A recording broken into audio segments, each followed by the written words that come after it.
Good morning, everyone. This is Morgan Cook with Positively Osceola here for Positively Osceola's Daybreak Live. Happy Friday to you guys.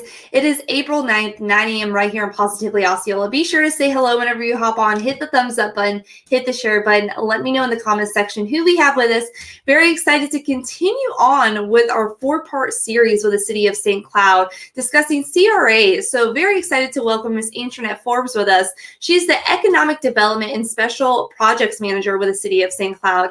Very excited to continue on with the series. Hopefully you guys tuned in last Friday as we brought you some information about the CRA'S, but we have more information to come. Like I said, this is a four-part series, so we have part 2 today. Very excited to have Ms. Antranette with us today. So be sure, like I said, hit that thumbs up button, hit the share button. Let me know in the comment section who we have with us, and we will go ahead and get started with our Daybreak Live.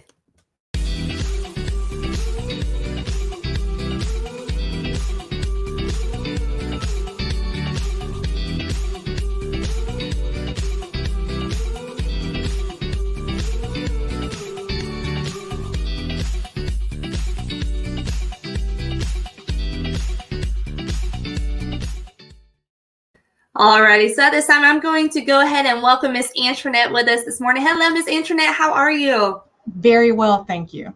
Awesome. We're so excited. Like I said, this is a four-part series. We have part 2. This is all about the City of St. Cloud Community Redevelopment Agency, also known as a CRA, explaining what a CRA is, how it was funded, what it does, and what it can do, and answer some of the common questions about CRAs. Last week, we discussed how the City of St. Cloud CRAs were established in 2005 and includes the 3 districts, Downtown, Gateway, and Central. And this week, we're going to take a look on how they are funded. But before we get started, if there's some folks joining us that maybe weren't here last week, give us a brief overview of what a CRA is.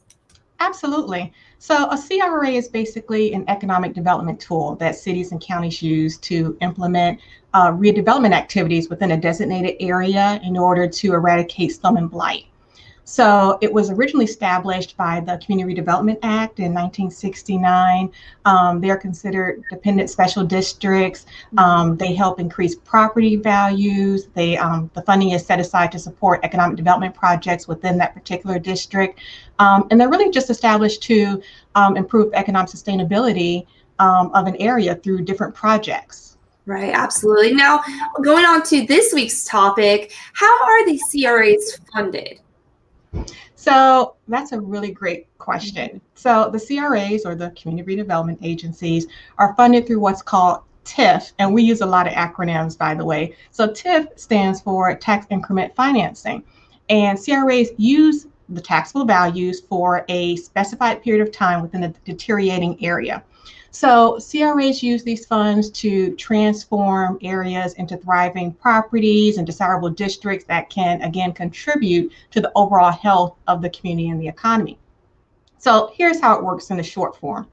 Taxable values are, quote unquote, frozen at the time that the CRA is established. And then all the incremental taxable values that occur from that point forward go directly back into that CRA area. So for example, let's say the CRA, which is established in 2005, the taxable value of property A was $100,000. And then here we are in 2015, and due to different improvements and projects that were done, the tax value of that property goes up to $120,000.